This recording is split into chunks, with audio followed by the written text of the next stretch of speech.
안녕하세요. 하우스케어 코치 강희용입니다. 자, 우리나라 이 소형견들, 이 슬개골 탈구 증세를 보이는 아이들 정말 많죠. 이 관련된 유튜브 영상들도 굉장히 많은데요. 그만큼 이 슬개골 탈구 증세가 흔하면서도 이 반려견과 이 보호자를 아주 괴롭게 만드는 그런 질병이기도 하죠. 이 슬개골 탈구는 소형견들에게 많이 발생되고 또 유전적인 영향이 많고 이 견종을 더욱 소형화하는 그런 번식 행태와 그리고 탈구 질환이 있는 이 강아지들을 이 번식에서 제외시키지 않고 이 지속적으로 번식을 해서 이 유전적으로 계속 슬개골 탈구가 있는 이 강아지를 태어나도록 하는 것을 이 슬개골 탈구의 원인이라고 이야기를 많이 하죠. 하지만 이 본능적으로 이 작은 소형화된 이 강아지를 더욱 좋아하는 사람들이 굉장히 많고 또 그런 사람들의 수요가 있으니까 그런 강아지들도 많이 태어나는 것도 무시할 수 없는 것이죠. 자, 이렇게 이 번식을 제대로 해라, 그리고 너무 작은 소형견을 분양받지 마라 라는 것과 같은 이런 해결하기 쉽지 않은 이런 원론적인 이야기는 다음에 이야기해 보도록 하고요. 실제로 아주 어린 이 강아지부터 이 슬개골 탈구 증세가 심한 이 경우는 그렇게 많지 않거든요. 그래서 일반적 경우에 대해서 현재 우리가 집에서 우리 아이가 초기 슬개골 탈구 증세나 또는 이런 증세를 예방하기 위해서 어떤 지혜를 갖고 있어야 하는가를 살펴보겠습니다. 특히 이 한국의 강아지들의 경우 이 슬개골 탈구가 많다고 하죠. 다른 나라와는 다르게 유독 아파트나 이런 빌라와 같은 이 비교적 좁고 이런 밀집된 주거 공간에서 많이 거주를 하고 있고, 그런 거주 공간 특성상 이 소형 견종을 키우는 경우가 많다는 것, 그리고 이 한국은 특히 실내에서 맨발로 다니는 온돌 문화의 특징이 있다는 것이 이 생활 환경에 있어서 우리 강아지들의 슬개골 탈구 증세를 악화시키는 원인이 될 수도 있는데요. 개의 경우는 이 발에 그나마 땀이 좀 나온다고 해도 이 발바닥 패드에 직접 땀이 나오는 게 아니라 이 패드 안쪽에 이 땀이 나오기 때문에 이 패드 부분의 경우는 이 사람처럼 이 흡착이 될 만큼 수분이 없어요. 이런 경우를 우리가 이 생활하는 이 실내 바닥이 강아지들한테는 마치 이 타일 바닥에 발에다가 비누칠하고 다니는 것과 비슷하다고 생각하면 되겠고요. 더구나 이 발바닥에 이 안쪽에 털이 너무 길어서 이 패드를 넘쳐 있는 경우는 마치 발에다가 썰매를 하나 딱 붙여놓고 이렇게 다니는 것과 같다라고 생각하시면 되겠습니다. 자, 물론 또 발톱이 패드 아래까지 넘쳐서 내려오는 경우 이때도 다리에 변형을 오게 하는 원인이 되겠죠. 여기서 한 가지 팁을 말씀해 드리면, 이 야외 산책을 자주 제대로 하는 아이들의 경우는 이 발바닥 안쪽에 털도 달아서 없고요. 그리고 발톱 또한 물론 이 며느리 발톱을 제외하고는 안 깎아도 잘 갈려져 있죠. 그런데 이 산책을 자주 시키는데도 불구하고 이 발톱을 보았을 때 고루하게 갈려져 있지 않고 이 발가락이 좀 벌어져 있거나 어떤 발톱은 너무 짧고 어떤 발톱은 뒤틀려서 비교적 좀 길다라고 했을 때 이 뭔가 보행과 이 다리의 밸런스가 맞지 않을 수도 있다는 거, 이거 꼭 체크해 보시기 바랍니다.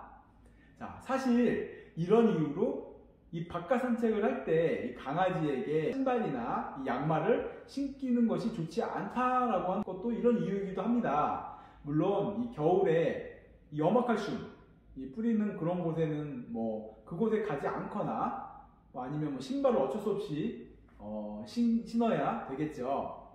우리가 그렇다고 모든 강아지들을 야외에서 하루 종일 산책시키거나 이 마당이 있는 공간에서 살 수가 없죠.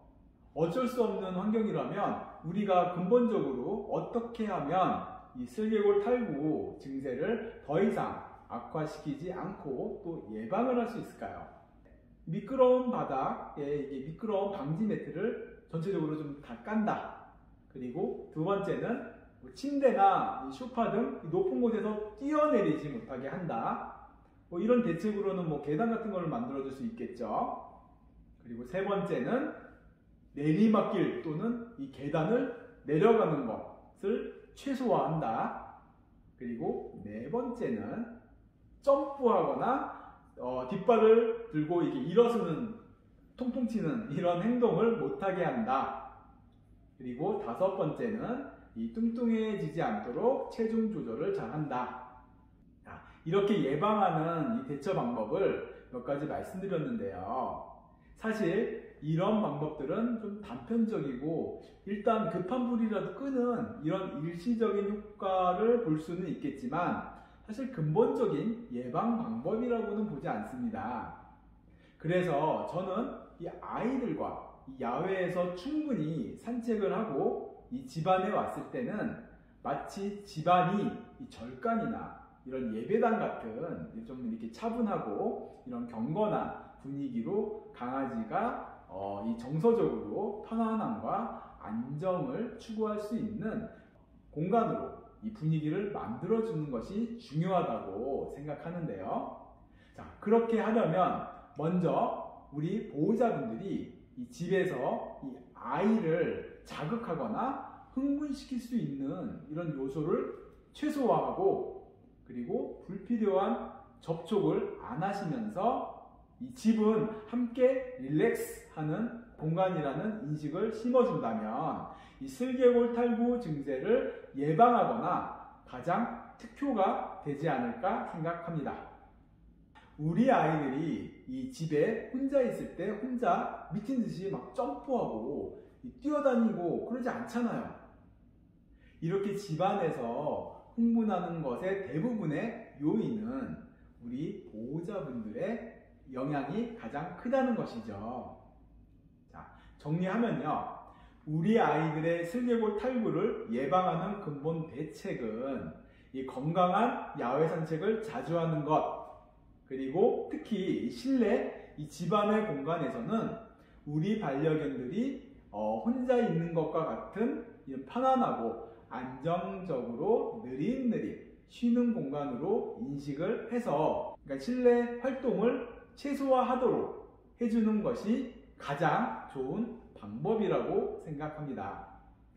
자, 이런 행동들이 단박에 되지는 않을 겁니다. 특히 이 보호자분들의 이 행동 패턴도 바뀌기가 쉽지 않기 때문에 우리 반려견의 건강을 위해서 이 순간순간 딱 그런 상황에 릴렉스 이런 지혜를 알아차리고 꾸준히 노력하시면 이 보호자와 이 반려견 모두 행복한 이 반려생활을 하실 거라 생각합니다. 특히 이 아이들이 급성장하면서 활동량이 많아지는 이런 생후 3개월에서 9개월령 이 사이가 이 슬개골 탈구를 예방을 해야 하는 이 절호의 골든타임이라는 이 시기를 예방 못하시면 이후 이 질환으로 대부분 엄청 몸고생, 마음고생 그렇게 하게 될 거라는 거 꼭 명심해 두시고요. 아이러니하게도 이 어린 강아지를 키우시는 이런 초보 보호자분들의 경우 이 시기가 이미 지나버려서 나중에 후회하는 경우가 엄청 많거든요. 특히 처음 이 강아지를 케어하시는 분들이라면 더욱 예방에 신경을 써주시기 바랍니다.